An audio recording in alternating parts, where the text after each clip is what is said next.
ทหารมันตาย200,000 คนพุ่นเฮ็ดจักเดือนเดียวประเสริฐหน้ากันตาย200,000 คนประเทศจีนตายทหาร 60,000 พุ่นแก้วเสียในพล9 คนพุ่น1979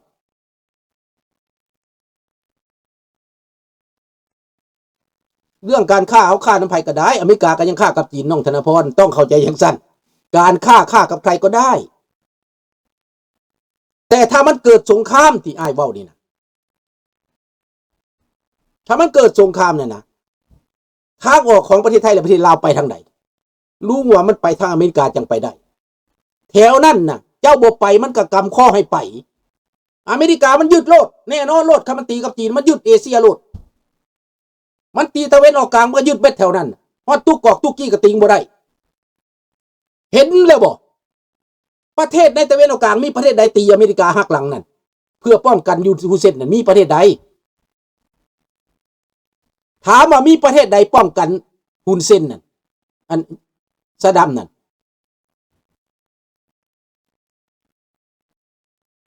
ครับบ่ได้เถียงธนพรบ่ได้เถียงเว้าไปตามรู้อ้ายกำลังเว้าไปตามเรื่องสิเว้านี่เด้อบ่ได้อ่านหมดดอก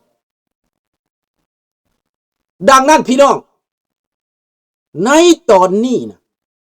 เฮาต้องเบิ่งว่าถ้ามันเกิดสงครามกันจริงๆอันนั้นเป็นเรื่องอันผมมาว่าเมืองไทยเป็นคนจีนบ่แม่นถ้าเกิดสงครามแท้คนจีนก็ตัดสินใจบ่ได้คนไทยเลือกเขาเข้าข้างอเมริกาเขาบ่ไปสู้รบกับอเมริกาเพื่อมันตายดอกเขาบ่ให้ B52 มาถล่มเมืองไทยเด็ดขาดเข้าใจแล้วบ่ถ้าเจ้าสิไปสู้กับอเมริกาประเทศไทยสิเป็นบ่อนรองรับ B52 บ่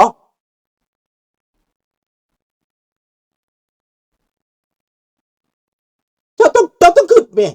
ม่อเมริกาคันมันตีประเทศจีนน่ะมันยึดเบิดเอเชียล่ะ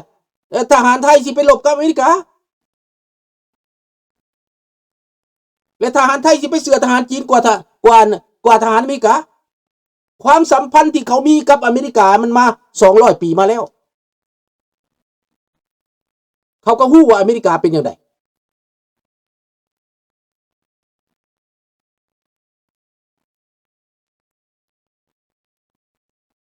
มันฮู้จักเบิด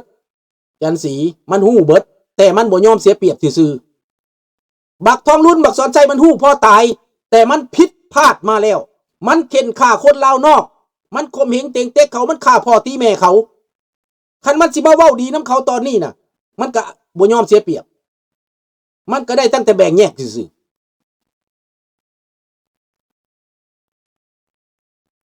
แม่นดังนั้นคนจีนคนไทยหรือพวกที่เอียงไปทางจีนมันก็หนีไปจีนคันพวกที่มันต้านอเมริกาแท้ๆมันอยู่บ่ได้ดอกเมืองไทยมันหนีโลดคนจีนที่พร้อมเสรีนี่มันก็อยู่ทางนี้แหละไผก็ตามแหละอีปู่อีพ่ออีแม่มันก็หนีมาเพื่อความเสรีมันอยู่เมืองไทยนี่แหละมันสิไปใส่คันพวกมันไปมันสิมีจักคน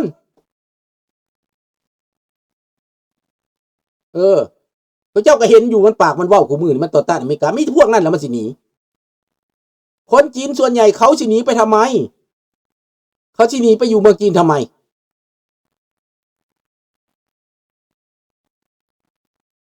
ใช่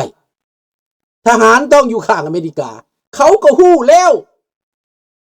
อันนี้ต้องเข้าใจอันนี้ลุงอธิบายเด้อลุงบ่ได้ลวงเกินลุงบ่ได้อีหยังลุงอธิบายขออธิบายเข้าใจเรื่องยุทธศาสตร์อันนี้นะถ้าอเมริกาลบกับจีนจริงๆถ้ามันเกิดจริงๆนะ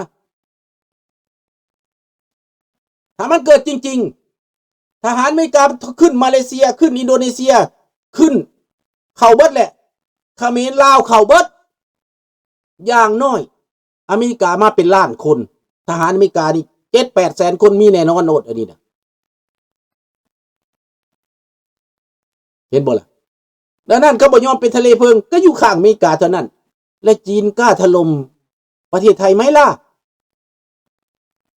ประเทศไทยไปทำอะไรให้มึงจะมาถล่มประเทศไทย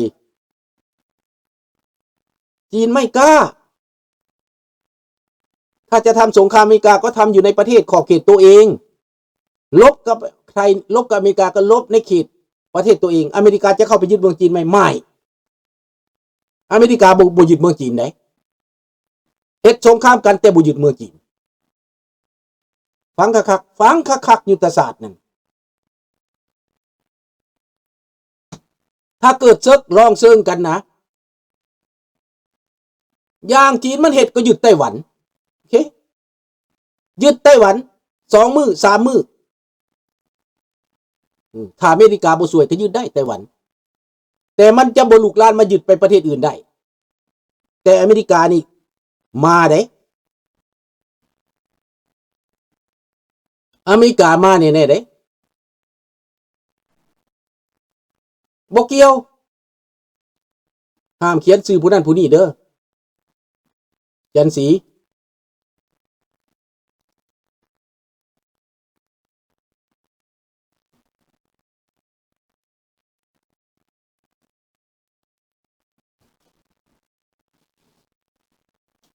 ดังนั้นแหละพี่น้องให้เข้าใจว่ายุทธศาสตร์ดังนั้นคนลาวคนไทยวางตัวยังไงกะลุงบอกเมื่อกี้นี้ได้ถูกแล้วทำไผ่ลู่ลมไปก่อนเบิ่งข้างก่อนอเมริกามาจริงไหมถ้าอเมริกามาจริงนะแน่นอนโลดแม่ทัพเรือนี่อย่างน้อยที่5ที่6ที่7เต็มเบิดต้องเต็มเบิดในเอเชียนี่นะมืดเบิดแหละนอกจากนั้นแล้วยังมีทหารอาสาสมัครรับจ้างเขานะเพิ่มเติมอีกเพิ่มจากอเมริกาได้นอกจากนั้นแล้วยังมีประเทศพันธมิตรของเขาอีกเพิ่มเห็นบ่ล่ะถ้าเขารบกันยิงไฟข่าวกรองเขาจะรู้ก่อนประชาชนทั่วไปแน่นอนถึงตอนนั้นเขายึดลาวเป็นพื้นที่ทางทหารก่อนสงครามเปิดเวียดนามก็ต้องเปิดเส้นทางโฮจิมินห์เหมือนเดิมแน่นอนเลยฐานทัพอเมริกายึดทันแหละยึดแน่นอนเวียดนามเข้าแล้วเขาเข้าจอดแล้วเวียดนามก็ยืมเอาคนผสมกับอเมริกาแหละเพราะว่าสิยึดดินดอนเขตทะเลคืนมาดิเวียดนามก็จะได้ทะเลขุดน้ำมันดิขุดแก๊สดิเห็นบ่เวียดนามได้ครั้งนี้นะเวียดนามเป็นมิตรอเมริกาแน่นอนถึงจะเป็นคอมมิวนิสต์ก็ตามแต่ว่าเข้าข้างอเมริกาประเทศไทยดิข้างอเมริการัฐบาลถ้ารัฐบาลพร้อมจีนรัฐบาลก็ได้ปุ๊บหนีพี่น้องได้ปุ๊บหนี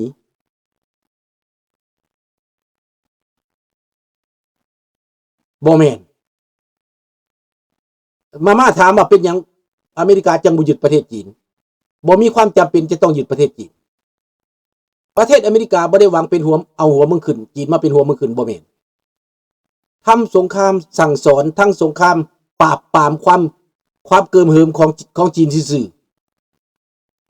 ทำสงครามเตือนผลประโยชน์ซื่อ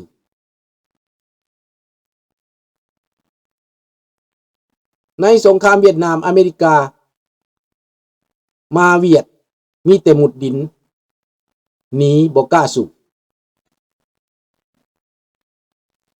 ในเวียดนามบ่แม่นสงครามเนี่ยเขาบ่ได้ประกาศสงครามได้อเมริกาใช้งบประมาณพิเศษแบบอันน่ะแบบคือกันกับรัสเซียไปตียูเครนคู่มือนี่แหละบ่ได้ประกาศสงครามมันเป็นแบบนั้นคันประกาศสงครามเวียดนามหมุนหมดอเมริกากับเวียดนามถ้ายึดกันนะคันจะยึดกันนะหมุนหมดสภาคองเกรสบ่เห็นดีให้ทำลายฮานอยพอมือหนึ่งเขาสิเป็นพันธมิตรกันอยู่เขาก็รู้จักว่าเวียดนามมันอยากรวมชาติคันเวียดนามใต้บ่ดีแล้วบ่แข็งแรงแล้วตั้งกองทัพให้ก็บ่แข็งแรงช่วยเหลือเท่าใดก็บ่แข็งแรงเขาก็ปล่อยมันเป็นยุทธศาสตร์ของเขาอันนี้นะอันสองมาเขมรกับลาวไปสวยเขาคันลาวนี่บ่เป็นกลางนะอเมริกาบ่เสียใส่งอนเด้อ ก็คือกันกับเกาหลีใต้กับเกาหลีเหนือมันบ่มีประเทศใกล้เคียงมันบ่มีบ่อนลี่เกาหลีใต้ก็บ่เสียเกิดสงครามแห้งปานใดก็บ่เสียเกาหลีใต้อเมริกาซอยแต่ว่าประเทศเวียดนามใต้ที่ตั้งของมันมีเขมรมีลาวเขมรลาวนี่เปิดทางให้แก้วเปิดทางให้รัสเซียมันเป็นสงครามลับเขาห้อง secret war เห็นบ่มันเป็นอันนั้นอันนี้ต้องเบิ่งเด้อเมริกามันบกคุ้มรัฐบาลที่มันมาใหม่มันว่าบกคุ้มมันก็ถอยประชาชนในประเทศมันก็ต่อต้าน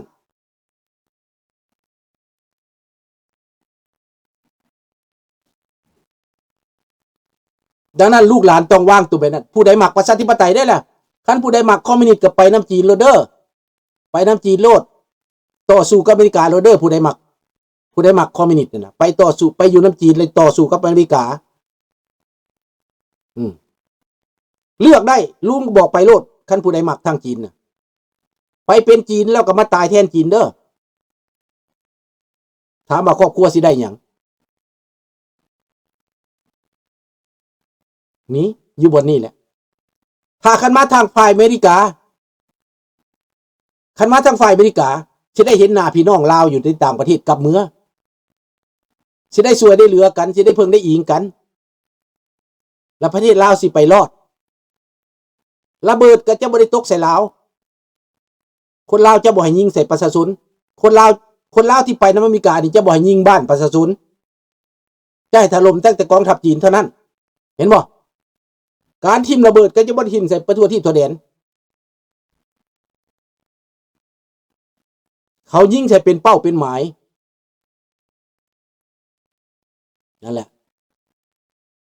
เฮาจังเว้าแล้วว่าทหารไทยอยู่ฝ่ายอเมริกา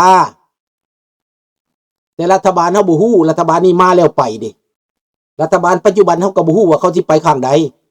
แต่ถามว่าเขาสิไปบังคับให้ทหารไปฝ่ายอยู่นำจีนคือสิเป็นไปได้ยาก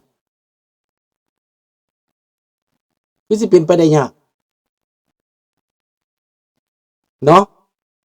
พอเข้าใจดาวๆแล้วบอกพี่น้องที่เว้านี่นะที่ลุงบอกว่าเป็นไผ่ตอนนี้นะคันจีนมามันแห้งหลายเขาก็เนิ่งไปนำมันก่อนแต่มันเกิดสงครามจริงเขาจังค่อยไปอเมริกาตอนนี้ต้องเป็นไผ่รูลมไว้ก่อนต้องเนิ่งไปตามเอ็นไปตามเอียงไปตามอย่าพาไปต่อต้านอีหยังแต่ว่าเป็นตัวเองไว้ต้นไผ่ต้องมีรากเยอะๆมีหากหลายๆต้องยึดมั่นไว้เหมือนดังต้นไผ่ยึดนั่นหากเยอะๆลมมาก็สู้ลมด้วยการเอ็นเอียงไปตามลมนั่นแหละเห็นบ่คนลาวปฏิบัติแบบนั้นคนลาวคนไทยต้องเห็นแบบนั้นเพื่อสิอยู่รอดถ้ามันประกาศกันจริงๆแล้วมันคนมาใส่กันแล้วเฮาก็เลือกฝ่ายได้บาดนี้เลือกฝ่ายได้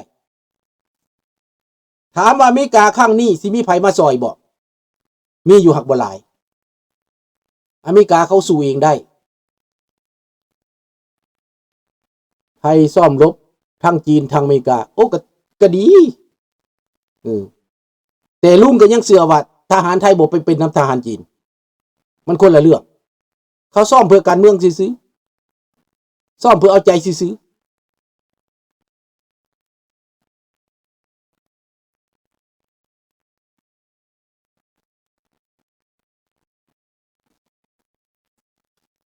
ดังนั้นข้าพเจ้าคิดว่าต้องเลือกเสรี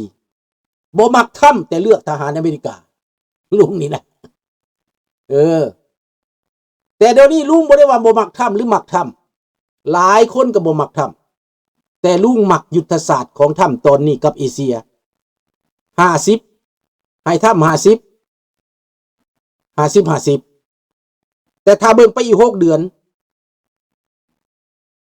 แต่ซอเข้าว่าอเมริกากับจีนจะประกาศสงครามกันนี่ลุงก็คิดว่ามีความหวังขึ้นมาทันทีได้ขอบอกมีเครื่องได้ลุงเครื่องหยัง เขาต้องอยู่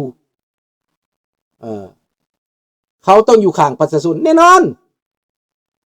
น้องธนพร